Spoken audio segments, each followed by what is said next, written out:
Thank you.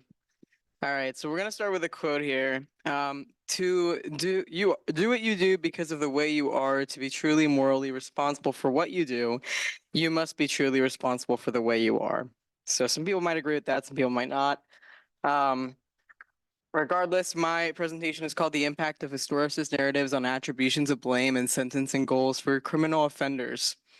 Um, Some background on me: I'm a psych major, philosophy minor.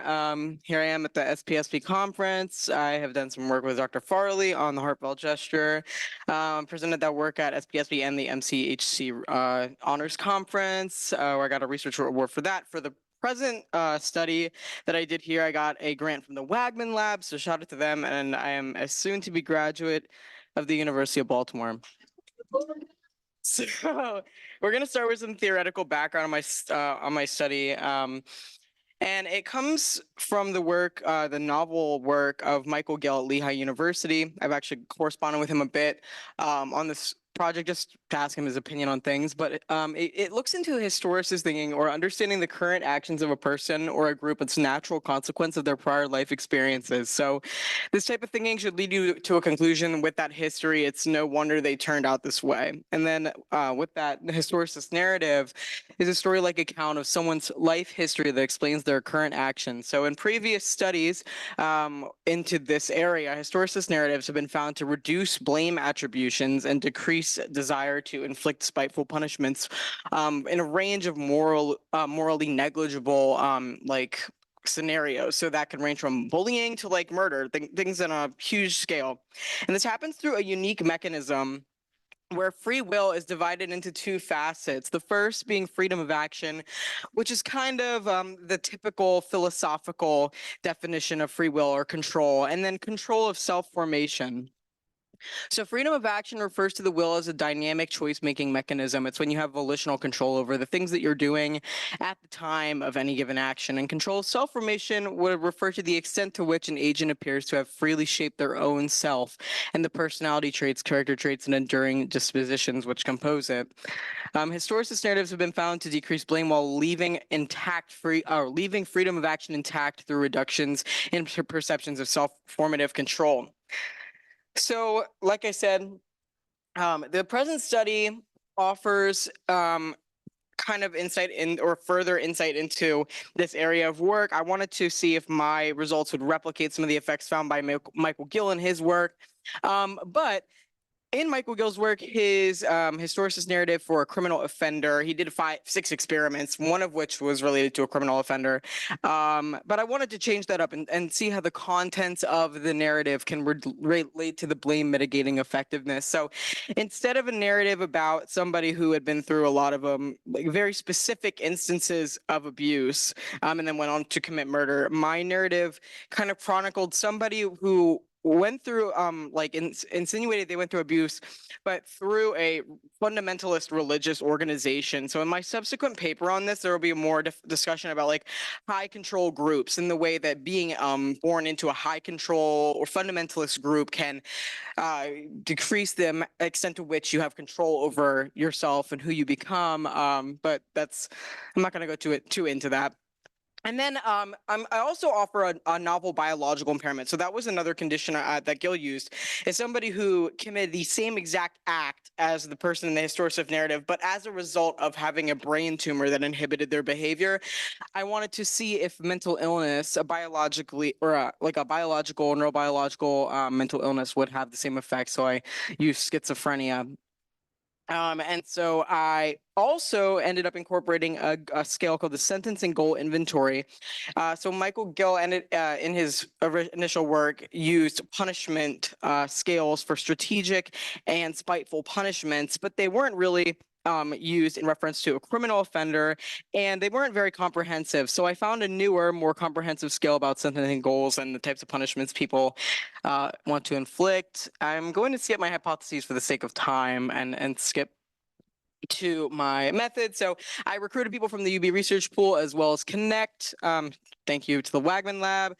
We had a pretty generalizable sample. The only thing of note there is that political orientation tended to lean pretty far left.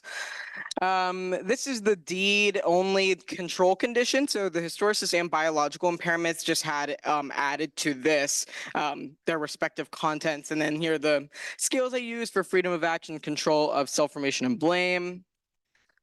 I also have the retributive, utilitarian, and rehabilitative skills on there for types of sentencing goals.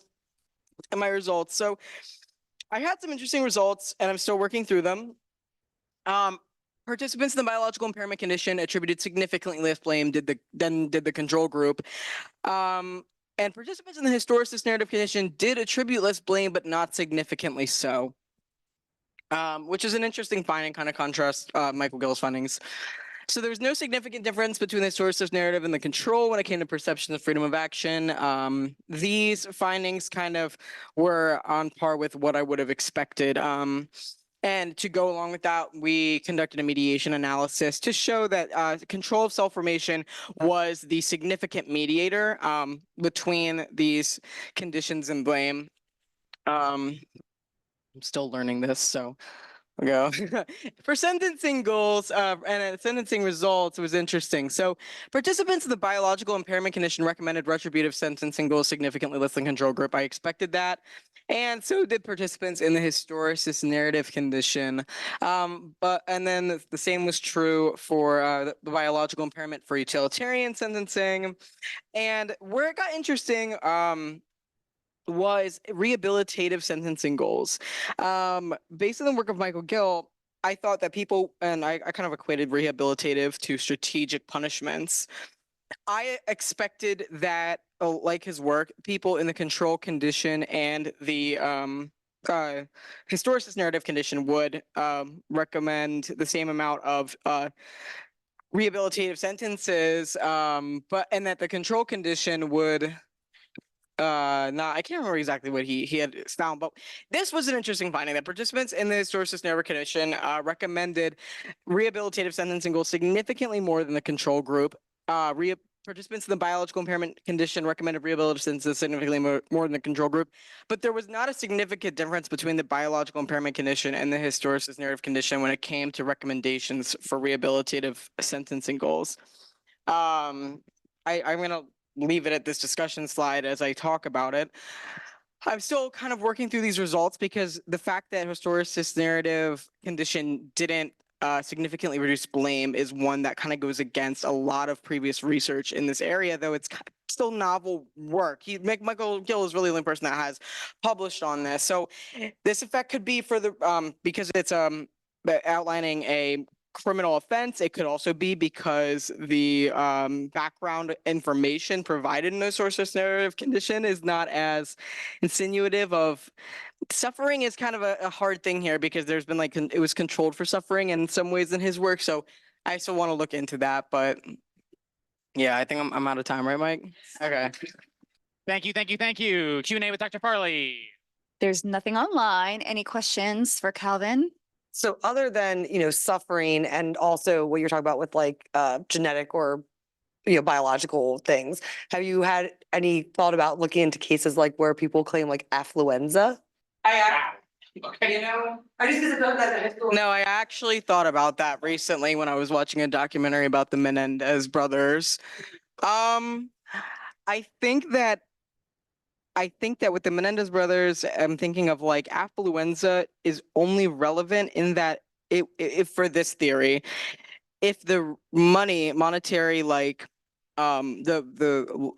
being rich in childhood or whatever actually was related to what occurred. So let's say that somebody who was born into richness and taught their whole life that being rich was the most important thing, and they're looked down upon if you're not, and we'll all be not proud of you if you don't make a lot of money. That person goes on to extort somebody for $1 million because they lost all their money and were desperate to find a way to get it back. Maybe that would be more kind of in line with this theory. Thank you. Woo!